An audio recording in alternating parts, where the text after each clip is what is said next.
మన దేశంలో పుట్టి మన దేశంలో ఉంటూ కొందరు పాకిస్తాన్ కి మద్దతుగా మాట్లాడుతున్నారు. అలాంటి వాళ్ళు సమాజానికి ఏం మెసేజ్ ఇస్తున్నారని ప్రశ్నించారు AP deputy CM Pawan Kalyan.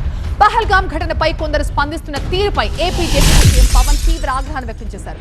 కొందరు ఇండియాలో ఉండి పాకిస్తాన్ ప్రేమిస్తున్నారు. పాకిస్తాన్ ప్రేమించే వాళ్ళు ఆ దేశానికి వెళ్ళిపోవచ్చు కదా. కొందరు కాంగ్రెస్ నేతలు పాకిస్తాన్ కి అనుకూలంగా మాట్లాడటంపై ఆయన మండిపడ్డారు.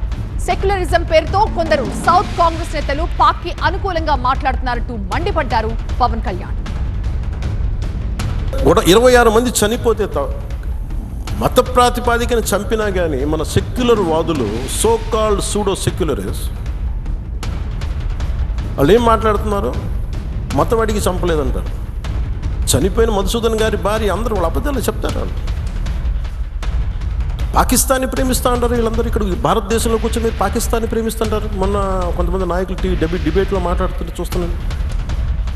మీరు పాకిస్తాన్ అంత ప్రేమిస్తే దయచేసి పాకిస్తాన్కి వెళ్ళిపోండి. ఇక్కడ ఎందుకు? వీళ్ళందరూ కూర్చొని కాంగ్రెస్ నాయకులు వీళ్ళందరూ, కొంతమంది ఎమ్మెల్సీలు కూడా ఉన్నట్టుగా అనిపించింది నాకు చూస్తుంటే. ముఖ్యంగా సౌత్ నుంచి ఉన్నారు కొంతమంది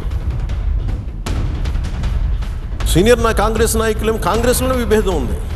మీరు భారతదేశంలో దాడి జరిగినప్పుడు భారతదేశానికి నిలబడాలి తప్ప పాకిస్తాన్కి నిలబడతాం మీరు సెక్యులరిజం అంటే అది ఏ ససేమిరా ఎవరు ఒప్పుకోరు. ఇక్కడ ఆ బలం మనం చూపించాలి. మనం